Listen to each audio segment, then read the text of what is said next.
Hey guys, welcome back to my channel. So I feel kind of awkward filming on my bed, but honestly, my two options tonight were to either go to bed or film this video. And I decided to film this video because I haven't made a video in like 2 weeks. And I wanted to do the Truthful Plantuber Tag that was created by Nicole at My Clean Leaves. If you haven't seen her, definitely check her out. I'll link her down below in my description. She is super funny and she has really great plant content. And just her personality is awesome. She's a really cool girl. So I'm gonna be looking down at my phone. I have her questions in my little notes section on my phone. Before I talk about that, how Canadian is my sweatshirt?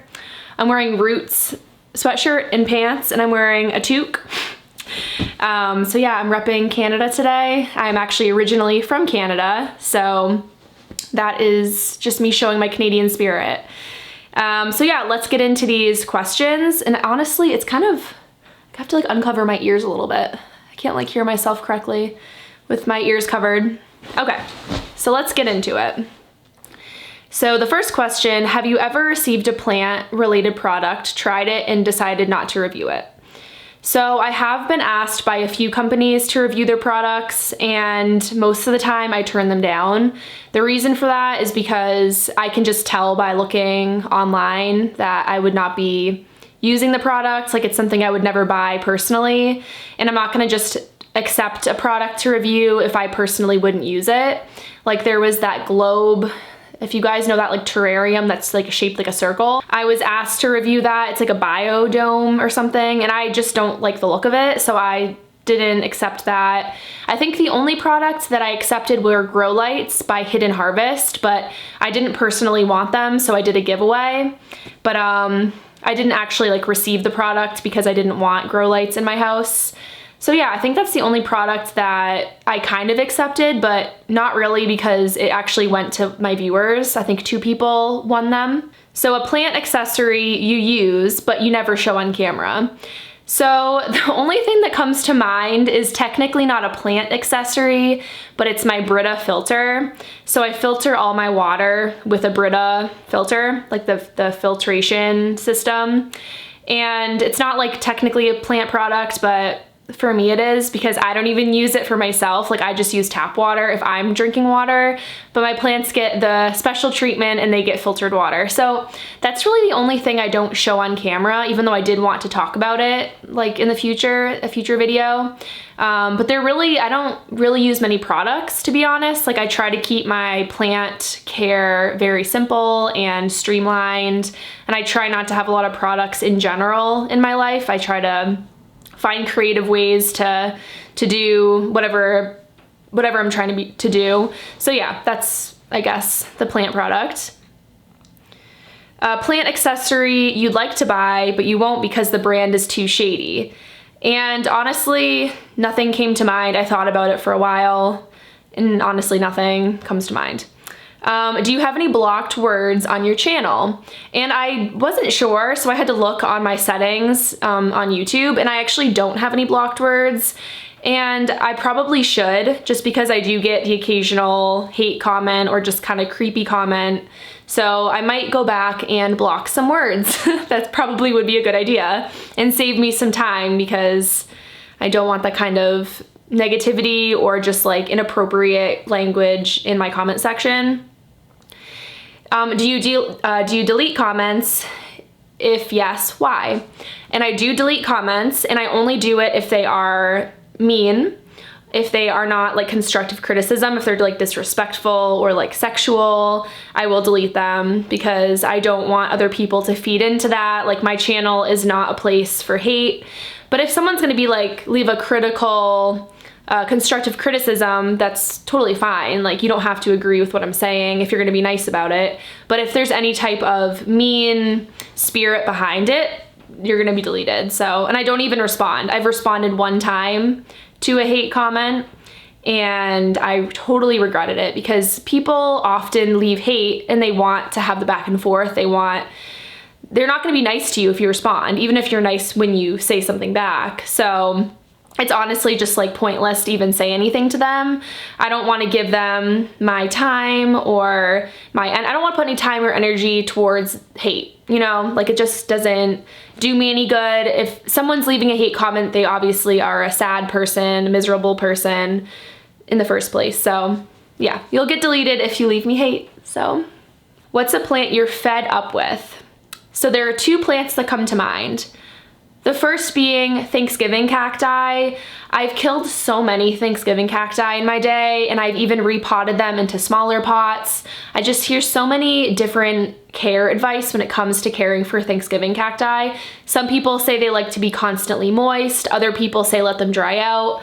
I honestly don't know what to do when I care for them. Like I've killed quite a few in my day. So that plant is very frustrating to me, which is kind of ironic because it's supposed to be like an easy care plant. The second plant is a Monstera adansonii. I've killed, I think, 2 of them, and I just found it really difficult to care for. I don't know how there are people on the internet that have these beautiful adansonii that are just climbing all over their walls and just thriving, living their best life, and I just can't keep them alive. So that's why I stick to Hoyas, because Hoyas, they're my jam.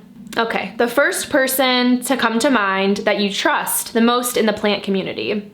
So I honestly trust most plant YouTubers unless they're trying to like, I don't know, no one really comes to mind that I don't trust, but I guess like the top of my list would be Summer Rain Oaks and Garden Answer. I feel like they're both very educational channels, and I don't feel like even if they do have a sponsorship or product, I don't feel like they're being disingenuous. I really do feel like they know they have a lot of knowledge and they want what's best for their viewer. So I think that both of those 2 women, I would say, are the most that I trust. Oh, and also Plantarina. I love her. I definitely trust her advice. She's very down to earth, super funny, and I love her channel. She's great. Whose channel do you gravitate to for the most information on something? So similar, I said Miss Orchid Girl and Garden Answer. So Miss Orchid Girl mostly focuses on orchid care, but she's very educational and she does a lot of experimentation, which I think is very fascinating and educational. And Garden Answer as well. She has a lot of knowledge. Her parents own a garden center, so definitely both of those people. Whose channel do you gravitate to for a good laugh? And I have to say Erica Schmoop. She hasn't posted in a few months. She had a baby, I think in the fall or maybe August.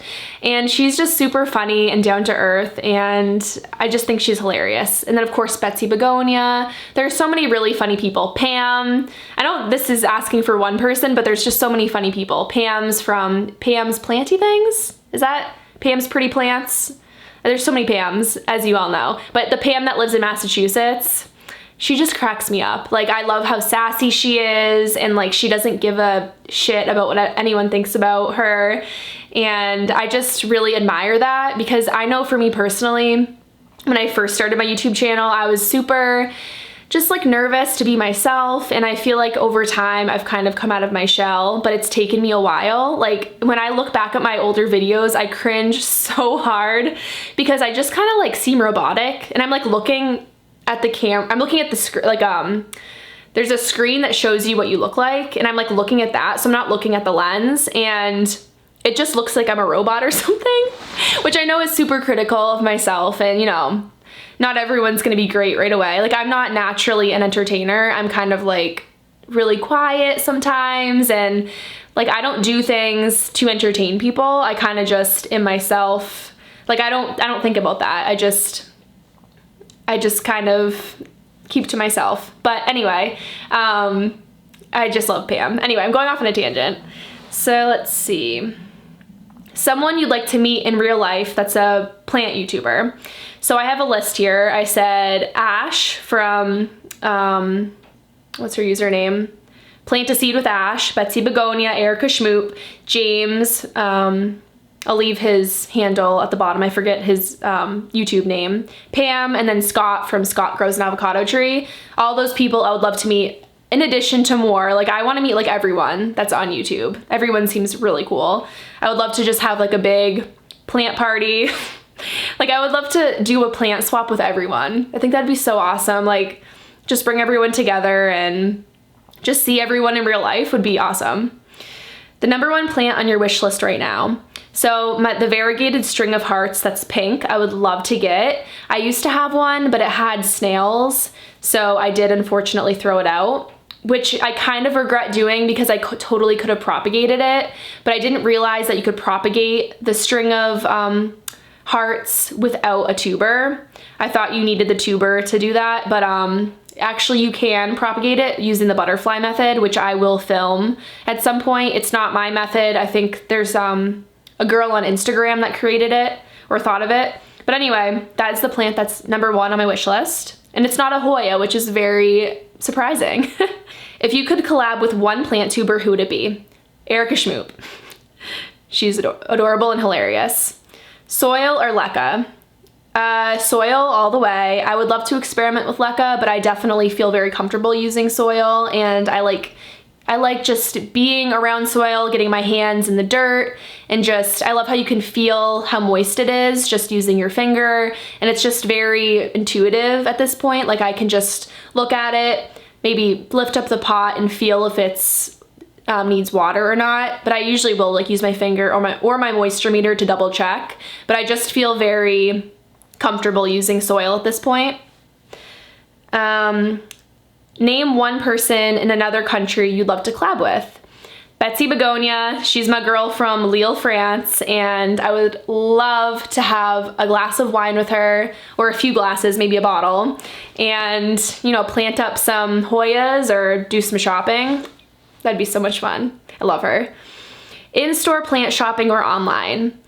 So I'm kind of torn because I love the comfort of shopping from my computer and just like being in my pajamas, and I feel like when you online shop you have so much more variety, so I definitely prefer online, but there really is nothing like going to a plant store and finding like your wish list plant when you didn't expect to see it there, and being able to choose from all the different options that you have. Like, if you have like maybe 5 of the same plant and you get to choose the perfect one, that's a really nice feeling as well, and you can inspect it for pests before you buy it, make sure that it doesn't have disease. But I definitely do prefer online shopping just because of the variety that it has to offer. What videos do you like more, houseplant tours or repottings? And I definitely prefer repotting videos because I feel like they kind of end up being more personal and you get to know the person a little more. There might be more like chit chat while they're repotting, and I just find it more interesting. I think houseplant tours get kind of boring after a while. Like, they're not my favorite type of video to watch anymore. They were at first when I first got into plants, but now I like getting to know the person, I guess, in addition to their plants, but I think it's more interesting to learn about the person that's behind the camera. So there's a zombie apocalypse, the first plant you would grab. My variegated monstera for sure. The one that I got from Logi's, that's my baby, and that's coming with me if the zombies come to my house. How many plants do you own right now? I think I own about 80 to 90. I don't feel like counting right now, but that's probably about the amount that I have. And then any big plans for your channel in 2020? I would love to do more outdoor gardening, so I'm planning in the spring to have like a cottage style garden, and I kind of touched on that last spring. I think I took some photos for Instagram, but I want to film myself planting more like cottage style flowers like foxgloves and lupine, like all the different really romantic Victorian style flowers and plants. So I would love to showcase more outdoor gardening for sure. Maybe I'll experiment with vegetables. I'm not quite sure if I want to commit to that, just because like I do have wildlife that come onto my property, so I don't know if I want to deal with battling them and like keeping them out. But yeah, that's pretty much what I have planned for like new content in the upcoming year. So yeah, that's the plant tuber tag, and I hope you guys enjoyed the video. And if you made it all the way to the end, I really do appreciate it. And I appreciate all of you for continuing to support my channel and watching my videos. Yeah, so I hope you guys have a great rest of your day or night, and I will see you in my next video.